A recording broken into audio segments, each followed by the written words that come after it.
All right, we're about to start cutting. Mike's here with me today. He's gonna help me mark on the frame where we need to cut. We're gonna be referencing the CAD model the whole time so we know exactly where to cut and where not to cut. But yeah, we're just gonna get to it.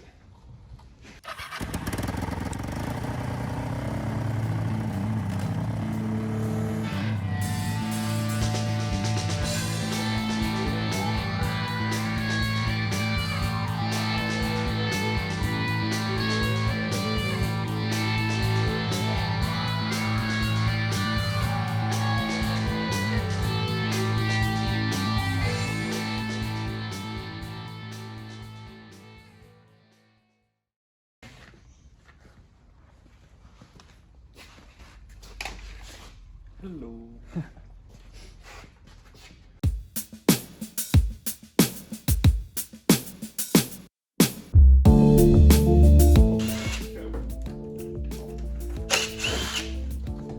I had to buy a new Harbor Freight angle grinder because our old one broke.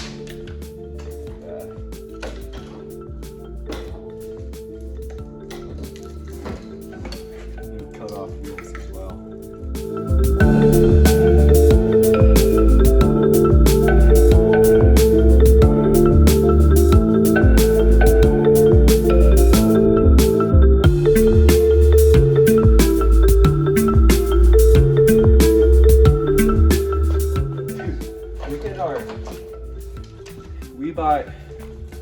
I had one of my coworkers go out today and buy the new angle grinder for me and some flap wheels and cutoff wheels.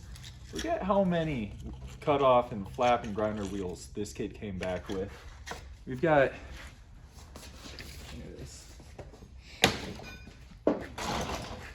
we got big honkin' grinder wheels, a couple of those. We got like 3 different types of flap wheels. These are awesome for welding because you use them to remove all the paint, get a really clean surface before you weld. This one's really good for removing material. You can see it's really thick and you can use it to just grind material off. And then what we're currently using is it's called a cutoff wheel. It's the skinniest by far. And these ones, they're nice because, you know, you can cut through stuff really quickly, especially this steel frame. But they are notorious for cracking and hucking just a chunk of this grinder wheel out at like Mach 1. So they can be a little scary, which is why it is kind of a fair trade to wear the full face mask and no hearing protection, even though it's really loud. So, yeah, go for it.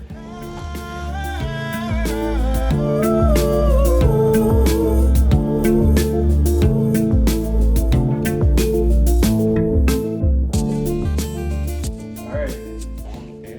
Off camera, we got the bike put up in the lift, so it's free floating.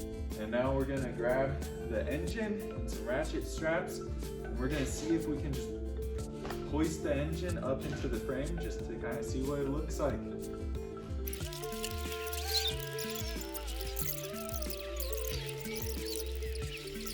It looks so good. That looks fantastic.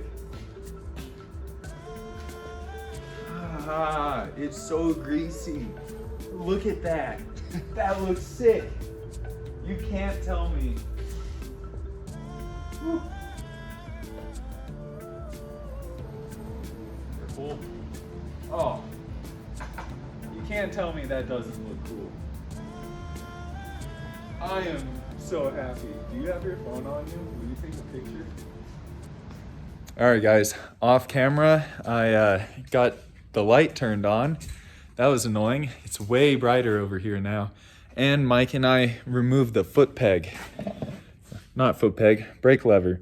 This was stopping the engine from going into place properly. With that gone, we should be able to get it actually into where it's going to end up sitting. And I can start taking some measurements for where I'm gonna start welding and mounting it in. Let's get to it. All right, take 2 of putting the engine in the frame. This is just mock-up. It's mostly just so that we can see it, see what it looks like, and get pumped about it. But I'll try taking some actual measurements while we've got it up there. Oh my god! I know, that's exactly what it is. Okay. I forget.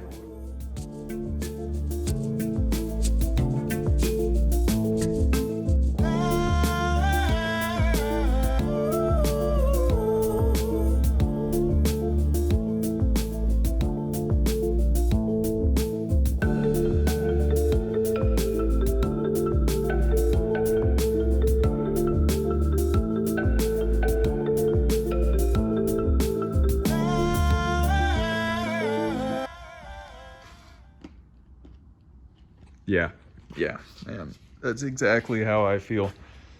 All right, so get you guys in a little closer now.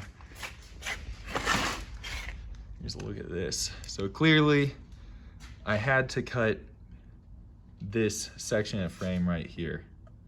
Yep, but this right here, you can see there's a bit of an indent. There was a down tube coming off right there. And I feel like I could have gone away with just cutting this plating off right here, but keeping the down tube because there's a good amount of room. But I would have had to cut it like as soon as it reached right here. So I don't think it's a bad thing. As for engine mounts, time to show you that. There's one right here, one right here. There's nothing on the front of the engine, and then there's 2 more on the back. There's one down low right there, and I mean, look at that. There is a prime piece of steel to weld off of right there to make an engine mount. It's perfect. God, dude, I shouldn't have cut that piece either. That was in the perfect location. And then there is the other engine mount up top. Again, there's a piece of steel right where it needs to be just to make a tube going over there or plate going over there as an engine mount. There's also this right here. This is the original engine mount for the KTM engine. What I'm currently thinking is that engine mount goes to this piece of steel on the frame. That engine mount probably should go right here. This engine mount should connect right here. And then a piece welded, my bad, from up here to go right here. So I'll have a connection there, connection there, connection there, and connection there. I'm doing a terrible job of filming. Phil.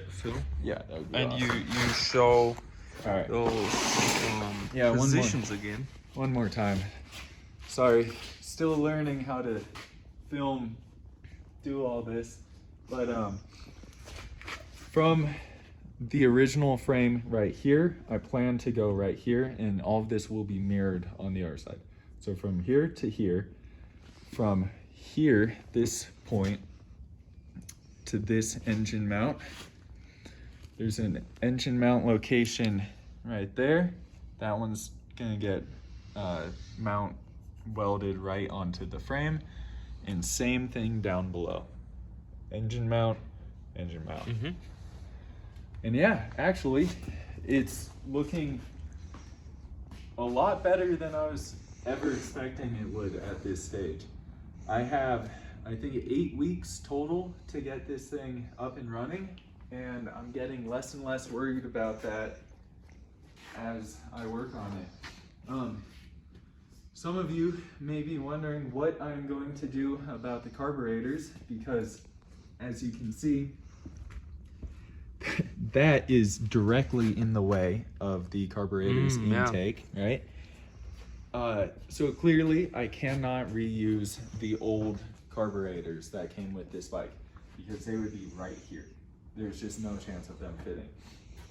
What I am going to do is I'm going to take 2 intakes, copper plumbing. I'm gonna plumb them together, and I'm gonna put a carburetor, hopefully up in here would be really nice. 2 carburetors for 4 cylinders. Okay. I'm just gonna have to kind of see where it's going to fit, but that is the current idea, is to plumb 2 intakes together and go to a single Kian FCR 39 carburetor. They're really good carbs. I already have 2 of them. They're really well known in the world of performance sport bikes and performance dirt bikes. Basically every carbureted dirt bike comes with one of these carburetors, and anytime someone made some sort of race bike in the late 90s, they used one of these carburetors. They're really good. They're a huge pain to tune, but they're really good. But yeah, there it is. It's in. In the next episode, I think I'm gonna start welding. And until then, I'll see you guys next time.